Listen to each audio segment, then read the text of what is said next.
Right. Guys, the stuff about the children being plugged into computers, they told me about it in Sierra Vista, the military. The Chinese and the Japanese, Chinese and the Koreans started doing it first, and then Indians and so forth. And that's when they reminded me that, yeah, Raquel got pregnant, got an abortion, and so did Law. I know.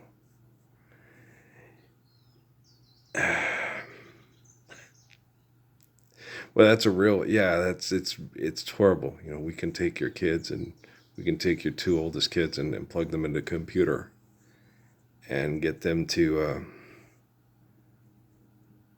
maintain. It's not status quo. It's peace. You have someone like Solomon and Uriah plugged to a computer. Um, there's going to be conflict there because Uriah is different psychologically than Solomon. Right. And Raquel was different psychologically than Yolanda. They had different fathers and different mothers, obviously. And Yolanda's grandmother and father, okay, had a very grounded spiritual and psychological relationship. Right. There's a big difference between Roosevelt and Sarah and Grandma Gilliard than there is to Kay's line. Kay's line, there's a lot of anger, there's a lot of violence, there's a lot of, like, when they got married, and because Kay kept doing that stuff. She's mean to Chief. They got married and she sat there. It was meant to be a joke, but it wasn't. He moved me to the goddamn San Francisco projects because it was government housing. And at first, when they were born and stuff, it was in a base that had the government housing. And Chief's like, yeah, but the San Francisco projects and on a military base are radically different. You know, the people there all have to keep their houses clean, or they get in trouble. They have to do their stuff. They have to mow their lawns. Their kids can't be out drinking. Their kids can't be out selling drugs. If they do, their father gets, everything on base. You have the SPs and so everything's radically different than living in government housing in the San Francisco projects, as opposed to living in government housing at even Mendenhall Air Force Base in England, right? And that's what Chief tried to explain to her. It's like, no, it's just because it's the same corporations that make the buildings doesn't mean you have the same families living in the walls. And he used to tell that to her. It's like, no, this is the best I can do for you and the kids. And it's a hell-fight lot better than living in the projects and not having a stable environment for your kids to be raised in, to where they're not worried about criminal activity, killing them or getting them killed. This is a decent place and a good place to raise young black kids in the 20th century, is what Chiefs, they always had that thing, you can agree to disagree, and Chief thing, you're either part of the solution or part of the problem. And it's like, don't be part of the problem. Just be part of the solution. And so, I joined the military for a reason. And I married you and I was going to have kids. And I knew I could have my kids be raised in a place where the criminal activity of extorted and exploited people was not effective in the kids' psyche and their life growing up. So they were indoctrinated to be good cogs and sprockets. Okay. But at least they're not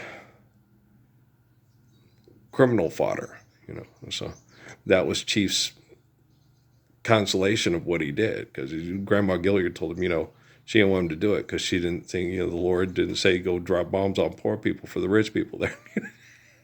She was quite a lady. She really was. Grandma Gilliard, we never got to meet. I wanted to. She passed away while I was at Pope. I was at her funeral, but I didn't get all I saw was, her body in a casket. I never got to talk to her or see her or listen to her. I was very depressed about that. And, Grandma Holly was a sweetheart too. But Grandma Holly was different than Grandma Gilliard. It was like when I talked to Val about the plugging the kids in the computer, and I talked to my dad about it. I might as well be talking to a wall. They don't respond. They don't say anything. They just sit there. Dad doesn't say anything. Val, that's just crazy. Or else like, yeah, I know. And then you believe these people in the military love you and want your kids safe and protected from people invading their houses and get them to do exactly what they're told for money. Like that Tom Brokaw letter that Dad has over there. Did anyone in the Parsons family serve in World War II? No, they didn't serve in World War II. They were he was taken by the court systems and made to serve in World War II and got drunk to forget about what he had to do to pay to live here because he was a poor person that had to go kill for the rich to justify his existence. Yeah. That's what happened with Grandpa Parsons. And Grandpa Murphy, he signed up to get away from the mean, bigoted Irishman that raised him to hate himself and then killed God because the Mexican Catholics were just as big of bigots as Irish and English Catholics. He hated it. Well, he found himself a pretty Mexican girl who wanted to, don't go away, senor, and he couldn't marry her because I know that because that happened to me all through high school. Blacks and Mexicans, pretty girls, really nice, anti-bullies, really sweet, wanted to date me.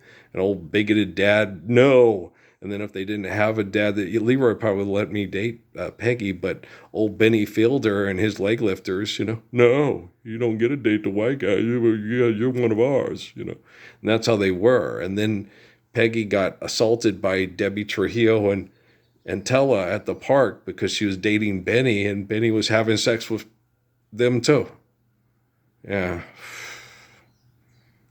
Get your P. Diddy on, get your Jay-Z on, get your, what a man, what a mighty good man. Yeah, you got a loaded dick there that fucks everything because he thinks it's God's gift to women.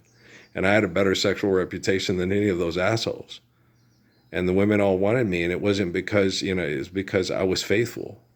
I was romantic, I was protecting, and I was kind. I had the best Energizer Bunny sexual reputation, which I earned and I deserved. Okay. And then when the military couldn't take it anymore, they sexually predicated on my younger wife and then chemically poisoned me so I couldn't have the same sexual stamina and reputation that their murderers that kill people for the government through spy equipment and brain chemical ego addiction do. So, take your Goggins and shove it up your Huberman. I don't like any of you fucking assholes. You can go dance with Janet Jackson all you want. I don't want to be anywhere near that fucking stage. I just want you to stand up for Lord's Prayer and stop acting like a fucking Rage Against the Machine loaded pair of genitalia that never has enough money to fuck. It's absolutely disgusting. I have to sit here and try to connect in prayer to a 39-year-old and a 37-year-old that I thought would shut down. I don't know what me and Raquel would have named the oldest. Me and Law were going to name him Andre Raphael. That's what we were going to name the oldest, the boy.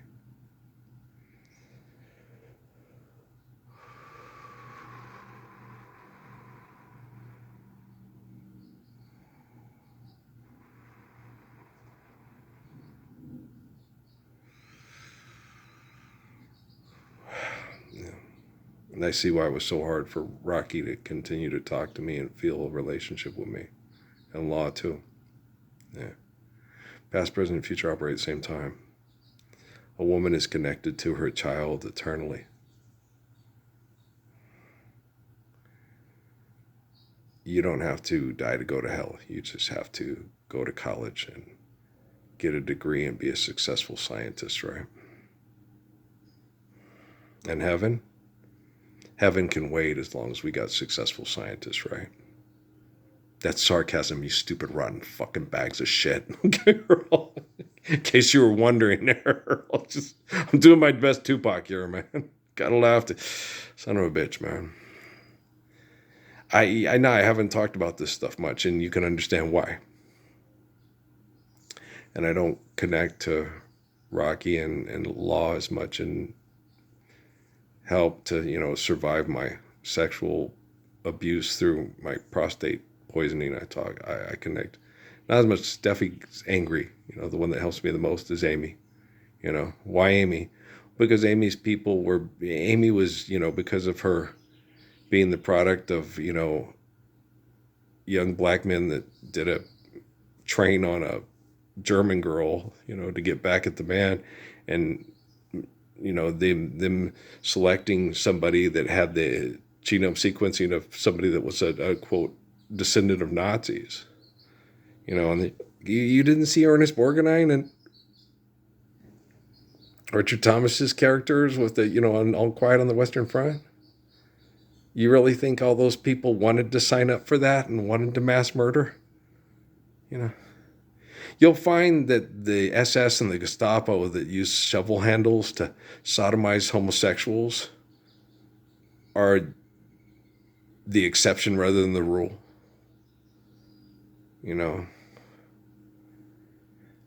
It's usually just a bunch of kids that would rather be going to Oktoberfest and getting some schnitzel and noodle and some strudel and finding a, cute little girl, so, that looks like the little weather girl, the Vera girl with the blonde hair and the big boobies on the Doppler Dave's little assistant, Heinzen, Heisen, and rain, and let's go inside and hootin', and stuff like that. And just, that's what a cute little blonde-haired, blue-eyed German boy wants, is a cute, little blonde-haired, blue-eyed German girl with some, got some Dolly Parton luge trucks on land, gonna have a hoots and toots and funs, and then we'll have the children's, and we'll call them Hans and Franz, and we will have the raindrops on roses and whiskers and kittens and piper kettles and wormwood and mittens, silver white winters that melt into springs, da-da-da-da-da-dum, dum-dum, dum-dum. Keep the little Asian guy's hands off your daughter's butt, right? You know what I'm saying? Dum-dum, dum-dum. That was my grandma's favorite song. Da-na-na-na-na, bum-bum, bum-bum, ba-na-na-na-na-na. Because the beautiful blue Danube is the river that provides the water for life for your relatives when you go to sanctuary there from being mass murdered in the Inquisition in Spain. The rain in Spain, most mainly on the plain. I don't talk about a lot of this stuff because I just want to live the Lord's Prayer. I don't want to rehash history of being chased across Europe and mass murdered for being a good person. It's happening to me right now. Let's just live the Lord's Prayer so it all comes to a screeching halt and I can love and be loved in return. Well, you nature boys and girls out there, why do you want to be entertained and talk about this horrible shit all the time? Why don't you just stand up in the Lord's Prayer and then we just clean it up and then just make it go away because it's sick? The fuck is wrong with you guys? How many pity trials do you guys got to go through before you stand up for the Lord's Prayer? I see why Patrick's so pissed.